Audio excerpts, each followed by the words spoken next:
সব 2 বছর আগে ঠিক এই জায়গাটিতে আমি এসেছিলাম। এই চেয়ারটিতে সম্ভবত চেয়ারটি ছিল কিনা তা আমি মনে রাখতে পারতেছি না, আসলে সেম চেয়ারটি কিনা। এই চেয়ারটিতে আমি বসেছিলাম এবং এমন একটি পোজ দিয়েছিলাম। আমার হাতে একটু ব্যথা আছে, থেরাপি চলতেছে, আমি পুরোটা পোজটা দিতে পারতেছি না।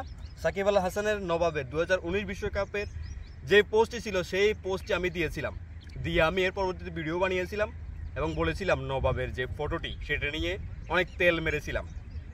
সেই তেলটি উঠানোর জন্য আমি আজকে আবারও এসেছি। And I think I don't need to explain why. সবাই ভালোভাবেই জানেন Shakib Al Hasan not for Bangladesh, Shakib Al Hasan was for Bangladesh, সেটি বলা যায়, এটি অস্বীকার করার কিছু নেই। কিন্তু কারণবশত সাকিব আল হাসান আর বাংলাদেশের নয়, বাংলাদেশের ক্রীড়াপ্রেমী ক্রিকেট প্রেমীদের জন্য নয়, সেটি আবারও আমি উইথড্র করার জন্য সেম একই জায়গা থেকে আবারও এসেছি। আমি পুরো হাতটি উঠাতে পারছি না, তবে সেম এভাবে আমি পোজ দিয়েছিলাম। সাকিব আল হাসান 2019 বিশ্বকাপের যে অতিমানবীয় পারফরমেন্স ছিল সেই পারফরমেন্সের সাথে একতা প্রকাশ করে এভাবে আমি পোজ দিয়েছিলাম। আমি আবারও এসেছি, আবারও বলছি, আমি আবারও এসেছি একই জায়গাটিতে একই চেয়ারে বসে আমি সেই পোজটি উইথড্র করলাম।